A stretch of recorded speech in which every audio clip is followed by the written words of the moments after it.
They always said your wedding day would fly by in a blur. Mine did, just not for the reasons people post about. One second, I'm standing under a canopy of white roses, my hands shaking as Jacob whispers, "You're safe. I've got you." Cameras flash, guests laugh. The string quartet plays something soft and perfect. Then my sister Madison strolls in late, like she's arriving to an award show, gold dress, cold smile, eyes locked on me like I'm the problem she came to solve. I tell myself to breathe, to ignore her, to stay classy. But when I lift my glass to thank everyone, Madison stands up too. And before I can finish a single sentence, champagne is flying, my wedding cake is collapsing, and her voice cuts through the room. "This is what you get for acting like you're better." My mom runs to her, holds her, then looks at me and says, "She's just emotional, Chloe. Let it go." So, I smile. Because they think my silence means I lost. They have no idea what I'm about to take back. The morning of my wedding, I woke up before the sun, not because I was nervous, because I was hoping just once that everything would go smoothly. I lay in the bridal suite at the Harborview Hotel, staring at the ceiling while pale blue light slipped through the curtains. For a few seconds, it was quiet. No drama, no tension, no history pressing against my ribs. Just me. Just Chloe Harper, 31 years old, about to marry the love of her life. Then my phone buzzed. I didn't have to check to know who it was. Madison. I let it ring once. Twice. 3 times. It stopped. A text followed immediately. "Madison, don't make today weird. Just act normal." I stared at the screen. Act normal. As if normal meant pretending she hadn't spent the last month making snide comments about the venue, about the dress, about how fast my life was moving compared to hers. As if normal meant shrinking. A soft knock came at the door. "Chloe? You awake?" Hannah's voice floated in. "Yeah," I called back, quickly setting my phone face down on the nightstand. Hannah walked in carrying 2 coffees and a grin that only slightly masked her concern. "Today's the day." I forced a smile. "Today's the day." She handed me the cup and studied my face. "Did she text you?" I huffed a small laugh. "Of course she did." Hannah rolled her eyes. "What now?" "Apparently I'm the one who might make things weird." Hannah blinked. "At your wedding." "Yep." She sat beside me on the bed. "Chloe, listen to me. Today is about you and Jacob. If Madison starts anything." "She won't." I interrupted automatically, but even as I said it, something in my chest tightened. Madison didn't start things randomly. She started them strategically. She hated being outshined. And today, the spotlight wasn't negotiable. My phone buzzed again. This time, it was my mom. I closed my eyes briefly before answering. "Hi, Mom." "Sweetheart," she said, breathless. "Are you excited?" "I am." There was a pause. Then, predictably, "Madison's having a hard time this week." "Of course she is." I pressed my lips together. "Mom, not today." "I just don't want tension," she rushed.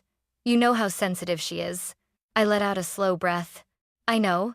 She feels like you've been distant." Distant. Translation. I stopped financing her emergencies. "She'll be there," Mom continued. "Just be patient with her, okay? Patient. On my wedding day." I glanced at Hannah, who mouthed, "Unbelievable.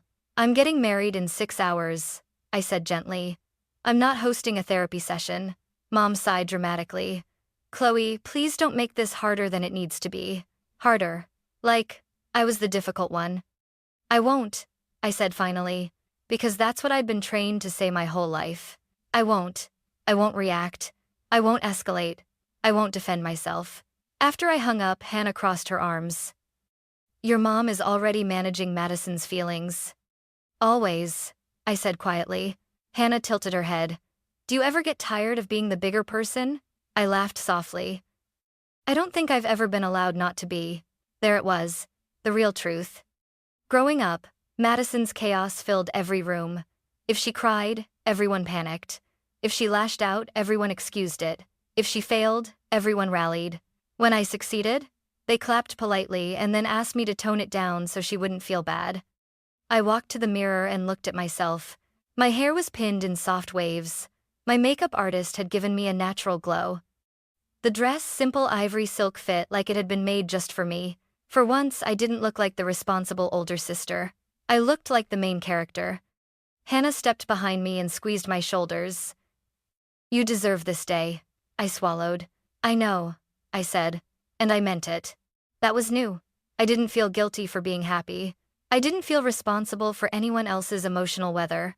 I had worked for this life. Built it, protected it. Jacob had never once asked me to shrink. He'd never compared me to Madison. He'd never told me to just let it go. He'd only ever said, "I choose you." Another buzz. This time, a group text from my mom. "Mom, Madison is running a little late. Traffic." Hannah and I exchanged a look. "Traffic," she repeated flatly. Madison was never late accidentally. She was late so people would turn when she arrived. She was late so her entrance mattered. I set my phone down. "Okay," I said calmly. "Let her be late." Hannah studied my face. "You're too calm." I smiled slightly. "I'm not calm," I said. "I'm done." Done with what? Being the emergency exit for her life. Hannah's eyebrows lifted. "Chloe, I'm serious," I continued quietly. "If she tries something today, I'm not reacting the way she expects." "And what way is that?" I looked at myself in the mirror again. The soft silk, the steady eyes, the woman who had spent years absorbing storms. "Silence," I said. Hannah tilted her head. "Silence?" "She wants a reaction," I explained. "She feeds off it. If I argue, I'm dramatic. If I cry, I'm weak. If I defend myself, I'm arrogant. So, what are you going to be?" I smiled. Not sweet, not bitter. Strategic. Unmovable. Hannah let out a slow breath. "I kind of love that." A knock at the door interrupted us. "Time!" one of the bridesmaids called out. "Guests are seated." My heart skipped. This was it. The beginning. I picked up my bouquet white roses tied with a thin silk ribbon and took one last look at the room. No chaos yet. No shattered glass. No raised voices. Just possibility. As Hannah opened the door, I felt something shift inside me. Not fear. Not excitement. Resolve. If Madison wanted to make today about her, she was going to learn something new about me. I wasn't the girl who absorbed damage anymore. I was the woman who set limits. And limits, I was about to discover, were louder than any scream.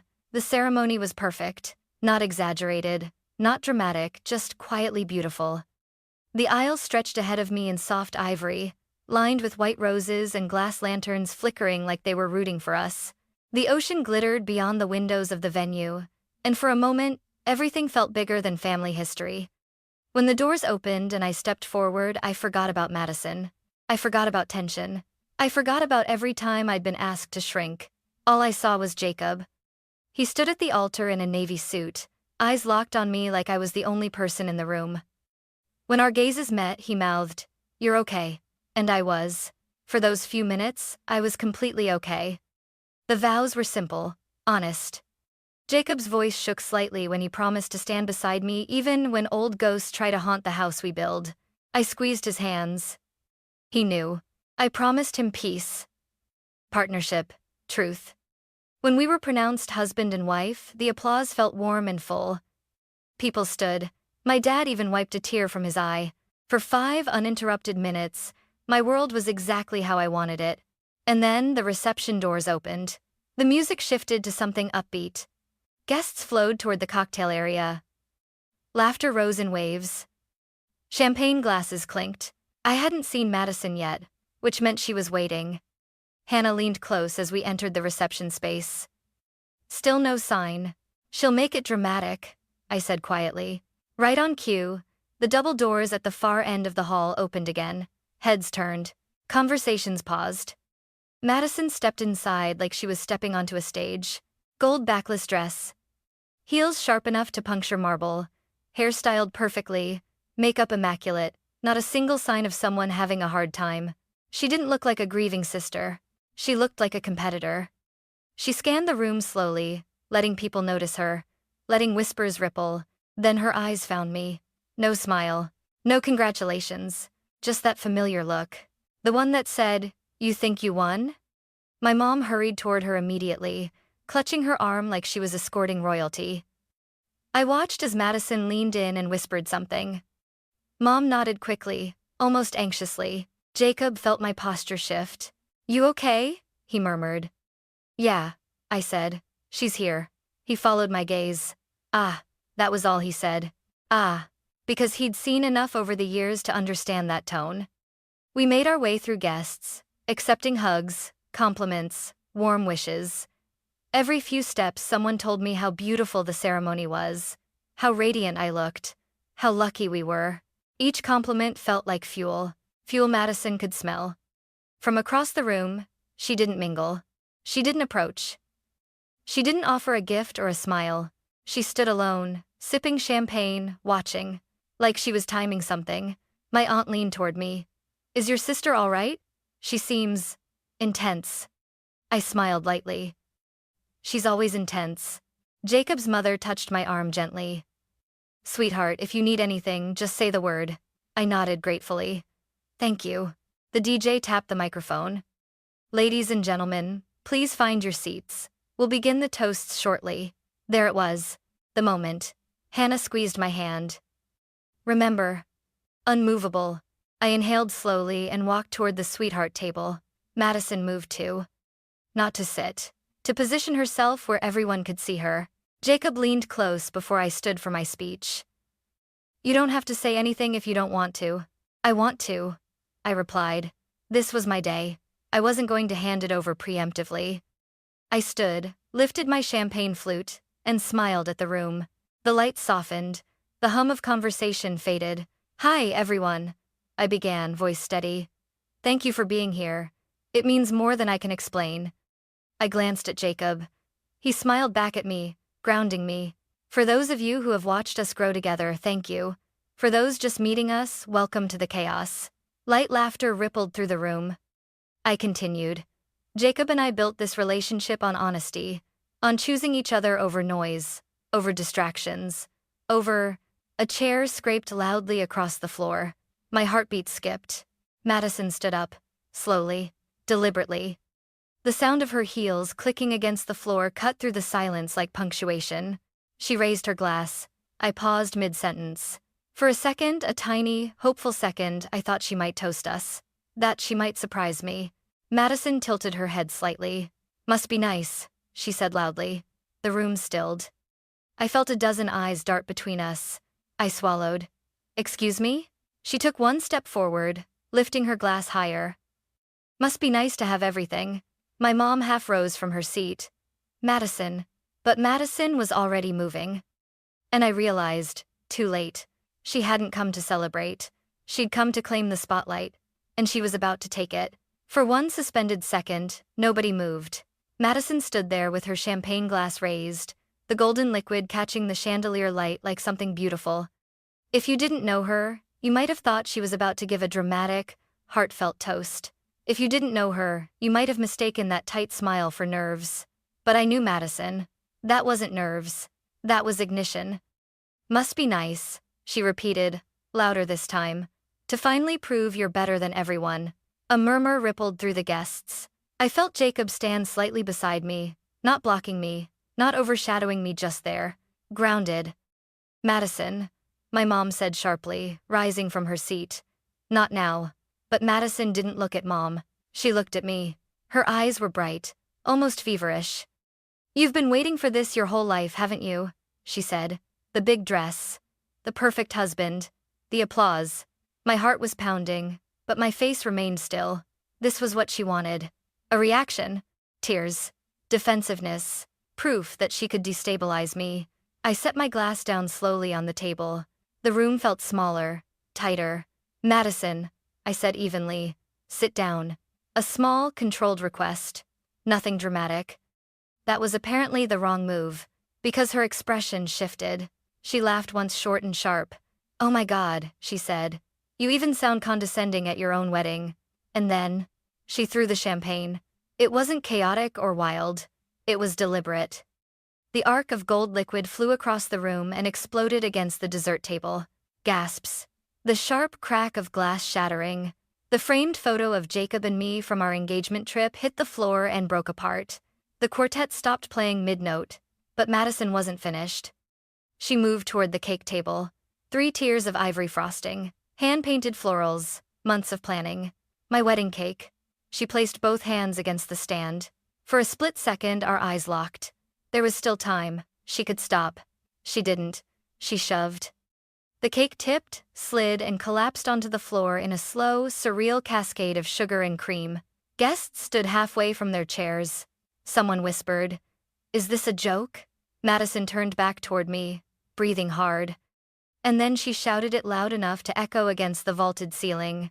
"This is what you get for acting like you're better." Silence. Total silence. I could hear the hum of the air conditioning. I could hear someone's phone vibrating against a table.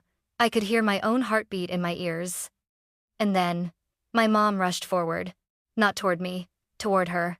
"Oh, honey," Mom said, wrapping her arms around Madison like she'd just been attacked instead of the attacker. "It's okay, it's okay." Madison collapsed into her dramatically. "She thinks she's better than me." Madison sobbed loudly, though I didn't see any actual tears. Mom stroked her hair. "She's just emotional," she told the room, her voice trembling. "Let it go, Chloe. She just needs to let it out. Let it out. On my wedding day." Jacob's mother stared at the scene in disbelief. Hannah stood beside me, hands clenched into fists. "Say the word," Hannah whispered. "I'll have security escort her out." I didn't answer, because something inside me had gone very still, very clear. Madison was waiting.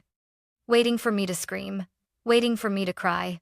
Waiting for me to validate her narrative that I was cold, superior, heartless. If I exploded, she would win. If I broke down, she would win. If I defended myself publicly, she would twist it. So I did the one thing she didn't expect. I smiled. Not warmly, not kindly, just calmly. The kind of smile you give when you understand something the other person doesn't. Madison noticed. Her sobbing faltered slightly. Mom looked up at me, confused by my lack of hysteria. "Chloe," Mom urged softly. "Just let it go." I stepped forward slowly. The entire room watched. Every guest, every camera, every whisper. I walked until I stood just a few feet from Madison and Mom. I didn't raise my voice.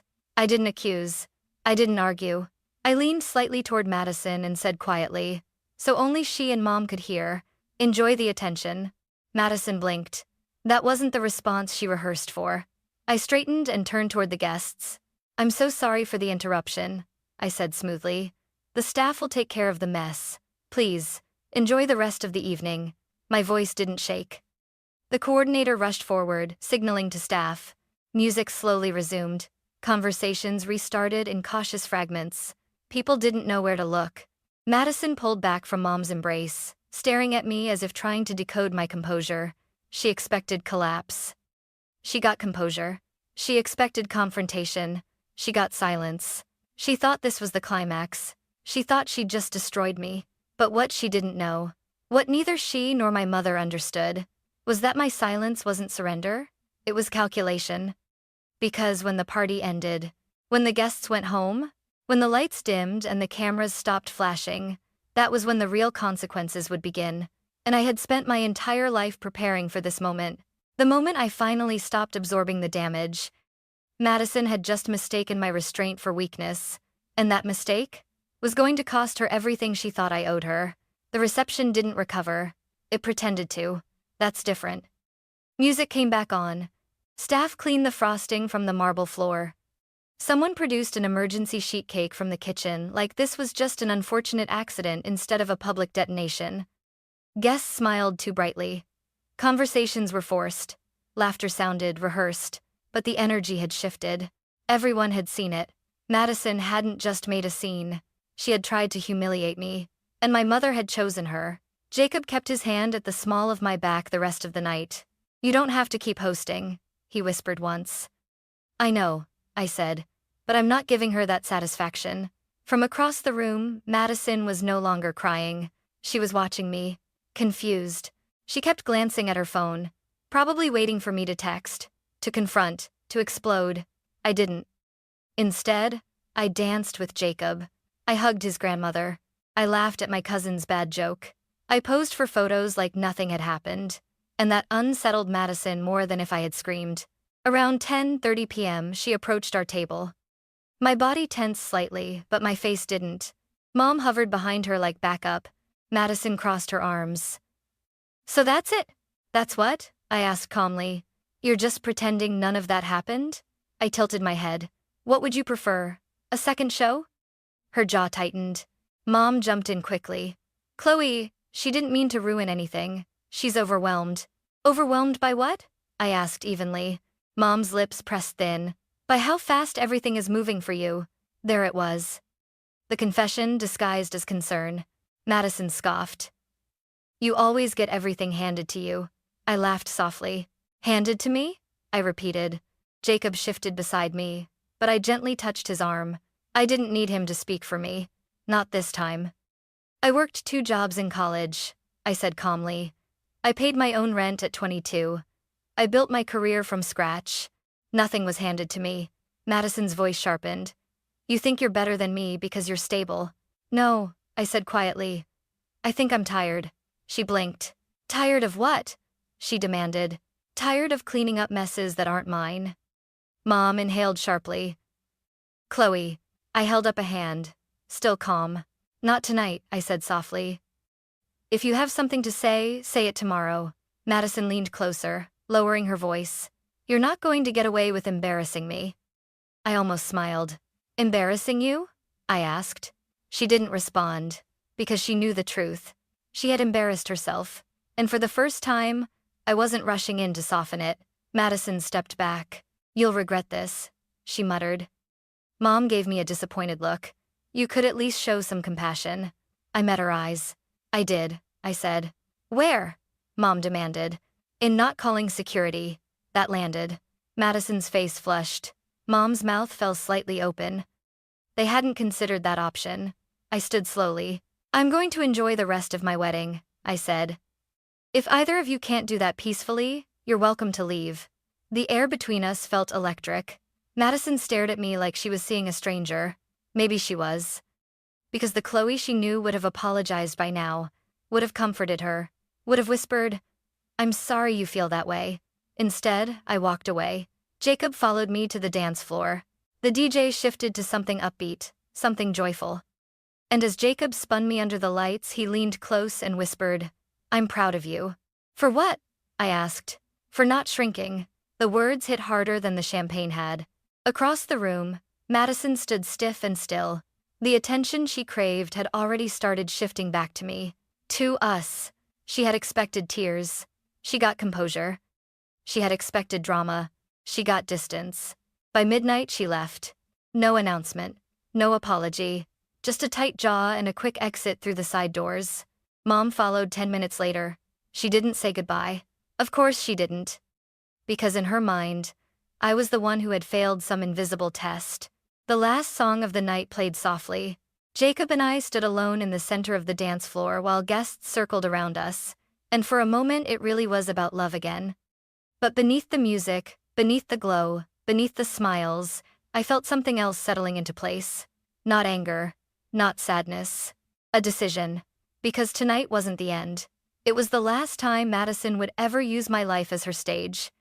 And she had no idea how much that stage had cost her. When we finally returned home, exhausted and still in our wedding clothes, Jacob locked the door behind us. The apartment was quiet, safe. I slipped off my heels and stood in the middle of the living room. Jacob watched me carefully. You're thinking, he said. I am. About what? I walked to the kitchen, set my bouquet down on the counter, and opened my laptop. About consequences. Jacob didn't try to stop me. He didn't try to calm me down. He just leaned against the counter and waited. Because he understood something my family never had. My silence wasn't weakness. It was the calm before action. I logged into my banking app, scrolled, paused. There it was. Madison Harper tuition deposit. $9,800. Paid by me. Because Mom had cried about how Madison would lose her semester if someone didn't step in, I hovered over the transaction. Jacob's voice was steady. You don't owe anyone access to your stability. I looked up at him. He wasn't angry. He wasn't pushing. He was reminding. I exhaled slowly. Then I clicked. Revoke authorization. Cancel deposit. Confirmation window popped up. Are you sure? Yes. I was sure. I pressed confirm. The screen refreshed. Deposit. Reversed. I felt something unclench in my chest. Not revenge. Not triumph.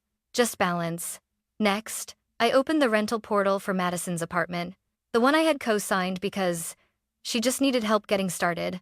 Primary account holder, Chloe Harper. Resident, Madison Harper.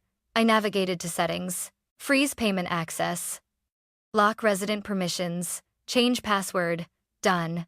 Jacob watched the screen, then looked at me. How do you feel? He asked quietly. I thought about it. About the cake on the floor. About my mother's arms wrapped around Madison instead of me. About the years of financial emergencies. I feel, I said slowly, like I'm finally choosing myself. Jacob stepped forward and wrapped his arms around me. Good, he murmured into my hair. Because I choose you too. And in that quiet apartment, still smelling faintly of flowers and frosting, I realized something.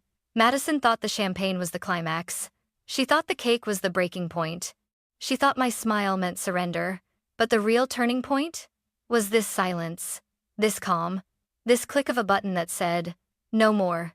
And when her phone lit up in the morning, when the tuition disappeared, when the lease portal locked, when access was denied, she would finally learn something she had avoided her entire life. Actions don't just make noise. They make consequences. At exactly 8:37 a.m., my phone began vibrating across the nightstand. Not ringing. Vibrating. Like urgency had weight. I was already awake. I had been staring at the ceiling, replaying the previous night, not the cake, not the champagne, but my mother's voice. She's just emotional. I reached for my phone slowly. 5 missed calls from Madison. 2 from Mom. 1 from Dad. 3 text messages stacked on top of each other. Madison. Why is my tuition portal locked? Madison. Chloe. What did you do? Madison. Fix this. Right now. I didn't reply. I set the phone back down and walked into the kitchen where Jacob was making coffee. He looked at me, reading my face immediately. It started? It started, I said calmly. I poured myself a cup and sat at the table like this was any other Sunday morning. Another buzz. Then another. I glanced down. Madison. I have rent due in 5 days. The lease account is frozen. Did you seriously mess with it? Mess with it. The word choice almost made me laugh. As if I'd hacked her life out of spite. As if she hadn't shoved my wedding cake onto the floor in front of 120 guests. I took a slow sip of coffee. At 9:02 a.m., Mom called again. This time, I answered. Hello, Chloe. Mom's voice was tight, strained. What is going on? What do you mean? I asked evenly. Madison can't access her tuition payment, and the apartment portal says something about account restrictions. Did you do that? Yes, I said. Silence. Then, sharp. Why would you do that? I leaned back in my chair. Because I'm no longer funding her life. Mom's breath caught. Chloe, this is cruel. Cruel. That word again. Was it cruel when she destroyed my wedding cake? I asked calmly. Mom hesitated. She was overwhelmed. And I was humiliated. That's different. I almost smiled at the predictability. How? I asked. Because you're stronger, Mom said. Like that settled it. There it was. The core of everything. I was stronger. Therefore, I could take it. I could absorb it. I could afford it. I closed my eyes briefly. Mom, I said softly. Strength doesn't mean endless tolerance. You're punishing her, she insisted. No, I corrected. I'm stepping back. She could lose her semester. Mom's voice rose. You can pay it, I said. Silence again. Different this time. Heavy. She doesn't have the money? Mom said weakly. I know, I replied. Another pause. And then, carefully. You had it? Mom's breath shifted. Chloe. You had the money, I repeated quietly. Mom didn't answer directly. We're not talking about us, she snapped. We're talking about your sister. Exactly. That was always the frame. Madison at the center. Everyone else orbiting. I'm done orbiting, I said. Mom's tone hardened. If you don't fix this, she'll have nowhere to go. She can come home, I said. She doesn't want to move back in with us. Mom shot back. That almost made me laugh. She didn't want to respect my wedding either, I replied. Mom's voice dropped to a whisper. Chloe, don't tear this family apart. I inhaled slowly. I'm not tearing anything apart, I said. I'm refusing to hold it together alone. I ended the call before she could twist it further. Jacob watched me carefully. You okay? He asked. I nodded. But my chest felt tight, not with guilt, but with something close to grief. Because I knew what was coming next. The escalation. At 9:40 a.m., Madison showed up. She didn't knock gently. She pounded. Sharp, fast, demanding. Jacob looked toward the door. I've got it, I said. I walked slowly to the door and checked the peephole. Madison stood there in oversized sunglasses, hair messy, jaw clenched. I opened the door halfway, keeping the chain latched. What? I asked. She pushed at the door immediately. Are you insane? I didn't move. You can't just cancel my tuition, she shouted. I can, I said calmly. I paid it. You promised, she snapped. I tilted my head slightly. I promised before you publicly humiliated me. Oh my God, you're still stuck on that? She scoffed. Stuck. Like it was minor. Madison, I said evenly.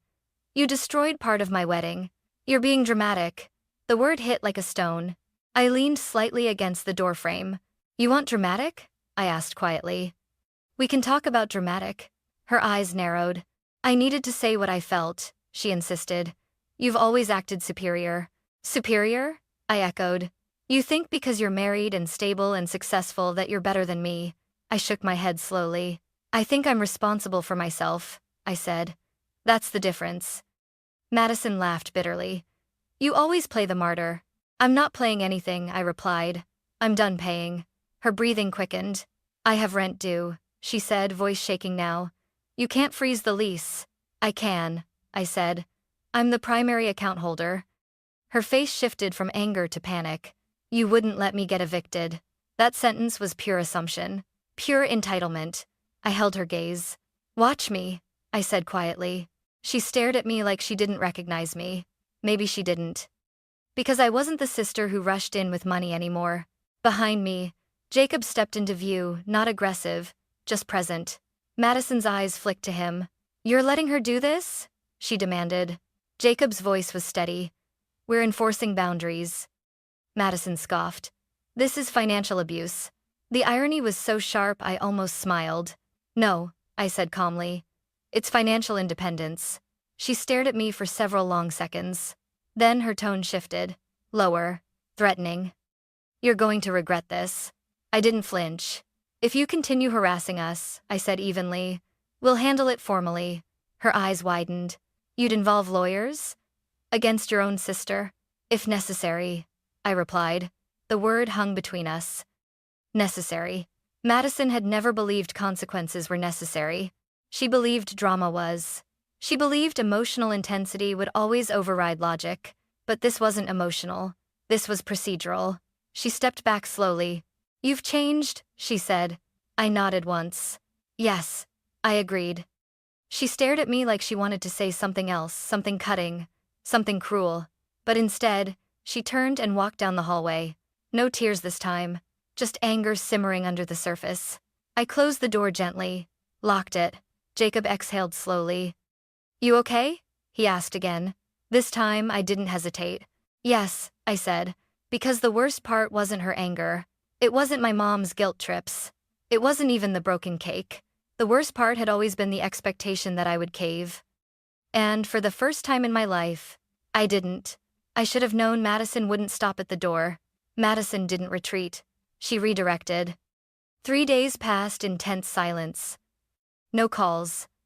No pounding on the apartment door. No frantic texts demanding money. It was too quiet. On the 4th day, Hannah called me at 11:18 p.m. Chloe, don't panic, she began. That's never a good way to start, I said. She launched something. My stomach dropped. Launched what? A podcast. I closed my eyes. Of course she did. What's it called? I asked. There was a brief pause. Bloodline bruises. I let out a slow breath. Subtle, I murmured. Hannah's voice was tight. It gets worse. How? She's framing it as surviving a narcissistic sibling. Silence filled the space between us. She didn't, I said quietly. She did. Hannah sent the link. I didn't want to click it, but I did. Madison's voice filled the room soft, measured, vulnerable. I grew up in the shadow of someone who was always perfect, she said into the microphone. The golden child. The one who got everything. I felt Jacob move closer beside me. Madison continued. When you grow up constantly compared, constantly minimized, you start to feel erased. Erased. I swallowed. The comments under the clip were multiplying quickly. You're so brave for speaking up. Toxic siblings are real. Financial control is abuse. Financial control. I stared at the screen. She had reframed it. My refusal to fund her life was now control. My boundaries were now cruelty. Madison leaned closer to the mic in the video.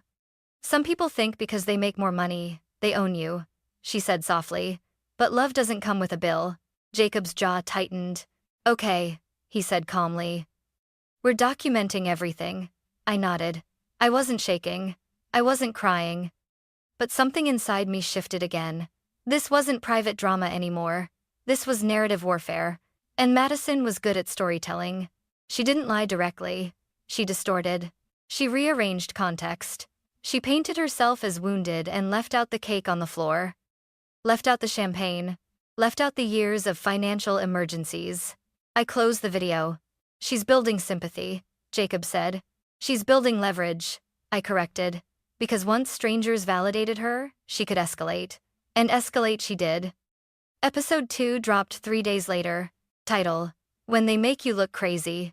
Episode 3: Financial Abuse Inside Families. Each time, the language sharpened slightly. Each time, the story bent further from truth. She never said my name. But the details were specific enough that mutual acquaintances began connecting dots. My phone buzzed with cautious messages from cousins. Hey, are you okay? Is this about you? She sounds really hurt. Hurt. The word irritated me more than angry ever could. Jacob sat across from me at the dining table as we scrolled. You don't have to respond publicly, he said gently. I won't, I replied. Then what are you thinking? I exhaled slowly.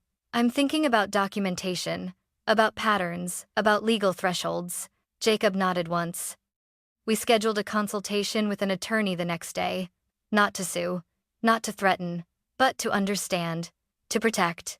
The attorney was calm and clinical. Defamation requires false statements presented as fact that cause reputational harm, she explained. Is what she's doing illegal? I asked. It depends, the attorney said carefully. Opinion is protected. Direct false allegations are not. So, if she escalates, Jacob asked, then you respond strategically, not emotionally, strategically. That word again. I felt steady. Not because I wanted to fight, but because I finally understood something. Madison thrived on chaos. She wanted confrontation. She wanted public tears. She wanted me to defend myself loudly so she could call me aggressive. What she didn't want. Silence backed by paperwork. Boundaries backed by law. At home that night, I opened the folder, labeled Family Evidence. Bank transfers. Screenshots of texts where Madison thanked me for saving her rent. Messages where she promised to pay me back next month. Photos from the wedding. The shattered frame. The cake on the floor. I created a second folder labeled Timeline. Not because I wanted revenge. Because I wanted clarity. Jacob watched me quietly. You're building your case, he said softly. I'm building my memory, I corrected. Because Madison's greatest skill wasn't screaming. It was rewriting. And I refused to let her rewrite me. The next episode of her podcast gained traction, 10,000 views in 24 hours. People flooded the comments with praise. Sponsors reshared clips. She was becoming the misunderstood victim. I felt a flicker of something dangerous. Not jealousy. Not fear. Frustration. Because lies that are wrapped in vulnerability travel fast. But truth? Truth moves slowly. And it doesn't scream. It waits. That weekend, my parents showed up at our apartment unannounced. I knew immediately why. They weren't there to defend me. They were there to manage fallout. My mom didn't sit down before she started. You're escalating this, she said sharply. I'm documenting it, I replied. She's processing trauma, Mom insisted. I met her gaze evenly. From what? Mom hesitated. Dad stepped in. Chloe, she feels like you've always had it easier. I let out a small breath. Easier doesn't mean funded by someone else, I said. Mom's voice grew emotional. You're tearing this family apart. No, I said quietly. The truth is, Dad's shoulders slumped slightly. She's in pain, he said. So am I answered. That landed harder than anything else, because they had never paused long enough to consider that possibility. They left with heavy steps, not satisfied, not triumphant, just unsettled. And for once, that was enough. A week later, Madison sent me an email. Subject line, "Let's talk like adults." The body was short. I'm not trying to fight. I want to have a calm conversation. I think you'll be proud of the work I'm doing. Proud. I stared at the word. Jacob read it over my shoulder. She's setting something up, he said. I know, I replied with one sentence. Any conversation will include my attorney. She never responded. And 3 days after that, the sponsorship disappeared from her podcast description. The comment volume slowed. People moved on, because internet outrage is temporary. But real life? Real life keeps receipts. Madison thought public sympathy would overpower private documentation. She thought storytelling would erase consequences. She thought volume equaled power. What she didn't understand was that stability is quieter and far more durable. I didn't need to outshout her. I just needed to stand still and wait, because the louder she tried to rewrite me, the clearer the truth became to anyone paying attention. And I had finally stopped performing for people who only listened to noise. 3 nights after I replied with, "Any conversation will include my attorney," the doorbell rang at 7:12 p.m. Jacob and I were halfway through dinner. We weren't expecting anyone. We hadn't invited anyone. The bell rang again, longer this time. I looked at Jacob. He didn't move immediately. "Do you want me to get it?" "No," I said calmly. "I will, because something told me this wasn't Madison. This was management." I opened the door halfway. My parents stood there. My mom's lips were pressed into a thin line, purse hanging from her shoulder like she was ready for a negotiation. My dad gave me a tight, rehearsed smile. "Can we come in?" Mom asked. "For 3 minutes," I said. They stepped inside. Jacob remained standing by the dining table, not aggressive, not defensive, just present. Mom didn't waste time. "This has gone too far," she said. I tilted my head slightly. "What has?" "The lawyer comment," she snapped. "The way you're threatening your own sister." "I didn't threaten her," I replied evenly. "I established a boundary." Dad sighed. "Chloe, she feels attacked." "She attacked first," I said quietly. Mom waved a hand dismissively. "The wedding incident was emotional." "Yes," I agreed. "It was." Mom blinked, thrown off by the lack of argument. "She's struggling," Dad added. "She feels like you've always overshadowed her." "Overshadowed?" I leaned against the counter. "Did either of you tell her what she did at my wedding was wrong?" I asked. Silence. Mom looked away first. Dad adjusted his stance. "That's not the point," Mom said sharply. "It is," I replied. Dad tried again, softer this time. "She's going through a transformative period." I almost smiled. "Is that what we're calling it now?" Mom's voice tightened. "You're being cold." "No," I said calmly. "I'm being clear." Mom stepped closer. "We paid her tuition," she said suddenly. The words dropped into the room like a weight. I stared at her. "You what?" "She's back in school," Dad said quickly.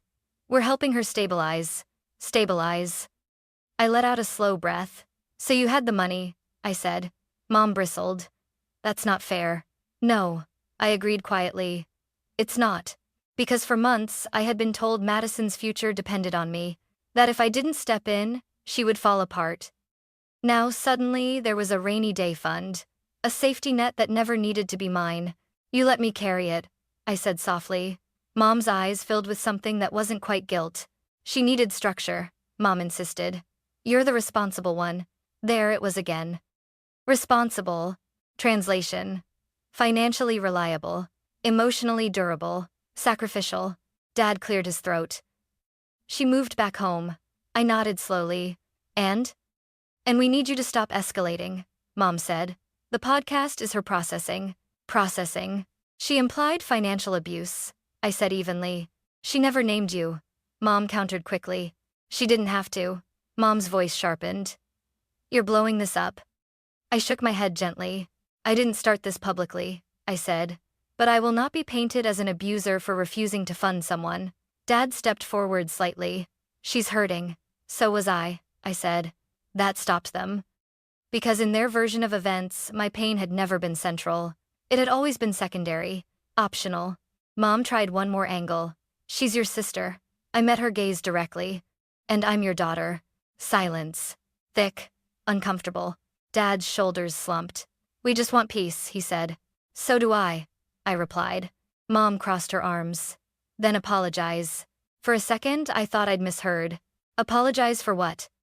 For escalating things, for cutting her off without warning. I felt something steady lock into place inside me. I gave her a warning at the wedding, I said quietly. It was called dignity. Mom shook her head. You're choosing pride over family. No, I said. I'm choosing stability over chaos. Dad ran a hand through his hair. Chloe, she feels like you've always been the golden child. I let out a small breath. You created that narrative, I said. Not me. Mom opened her mouth to argue. I continued. You praised my independence because it was convenient. You praised my stability because it solved problems. You praised my success because it funded emergencies.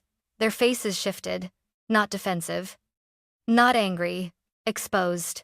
You didn't protect her from consequences, I added quietly. You protected her from discomfort. Mom's lips trembled slightly. Dad looked older than he had an hour ago.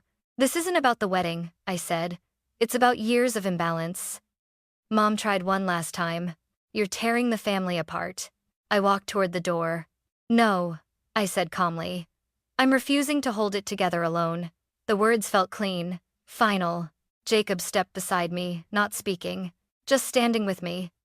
Dad looked at him, then back at me. So that's it? Dad asked. For now, I said. Mom hesitated at the door. She'll come around, she murmured. Maybe, I replied, but not at my expense. They left without another word. When the door closed, the apartment felt heavier and lighter at the same time. Jacob exhaled slowly. You okay? He asked. I thought about it. About the years of quiet compromises. About the cake on the floor. About the podcast. About the rainy day fun that existed all along. And I nodded. Yes, I said. Because for the first time in my life, the narrative wasn't being managed around Madison's feelings. It was being anchored in reality. And reality, no matter how uncomfortable, was finally on my side. After that night, something changed. Not dramatically, not loudly, quietly. The kind of shift you only notice because the noise stops. Madison didn't show up again. She didn't pound on the door. She didn't send dramatic emails. Her podcast released 2 more episodes, both less sharp, less certain. The comment section slowed. The sponsor quietly removed her discount code from their bio. The internet had moved on. Drama without escalation dies quickly, and Madison had run out of fuel. One afternoon, Hannah sent me a screenshot. Madison's Instagram bio had changed. From truth teller, breaking generational cycles, to exploring new creative directions. I stared at it for a long time. Not because I felt victorious, because I felt finished. Jacob found me on the balcony that evening, watching the sunset stain the sky orange and pink. You look peaceful, he said. I think I am, I replied. He leaned against the railing beside me. Any updates? Her views dropped. Comments slowed. Mom stopped sending group texts. Jacob nodded once. And how do you feel about that? I thought carefully before answering. I don't feel like I won, I said slowly. You didn't need to, he replied. That was the difference. For years, every conflict with Madison had felt like a competition. Who was more hurt? Who was more dramatic? Who deserved more sympathy? This time, I hadn't competed. I had stepped aside. And stepping aside turned out to be the most powerful move I'd ever made. 2 weeks later, Dad called. Not about Madison. Not about drama. About a mechanic recommendation. Normal. The kind of normal that doesn't revolve around crisis. I gave him the number. He cleared his throat before hanging up. You seem steady, he said quietly. I am, I replied. He didn't mention Madison. And for once, neither did I. A month after the wedding, Jacob and I signed a lease on a new apartment farther from my parents' neighborhood, closer to the water, quieter. We changed passwords. We updated emergency contacts. We simplified. Not because we were afraid, because we were intentional.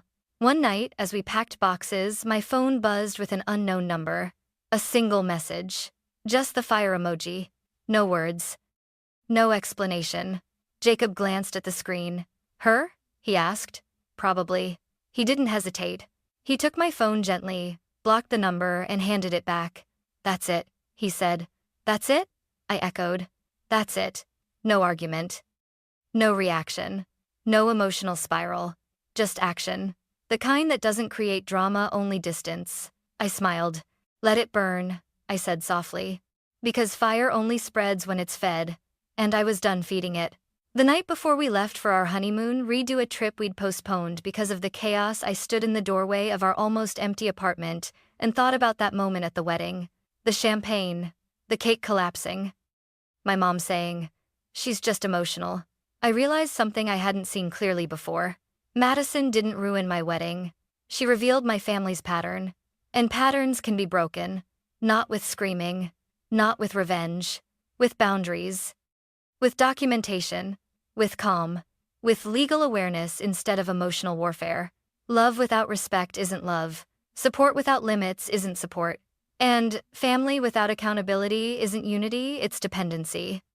On the plane the next morning, Jacob squeezed my hand as we took off. You good? He asked. I looked out the window at the shrinking city below. The old neighborhood. The expectations. The noise. Yes, I said. Because for the first time in my life, I wasn't the bigger person. I was simply a person with boundaries. And that felt better than any apology I'd ever waited for. Sometimes you don't win by fighting. Sometimes, you win by stepping out of the fight entirely.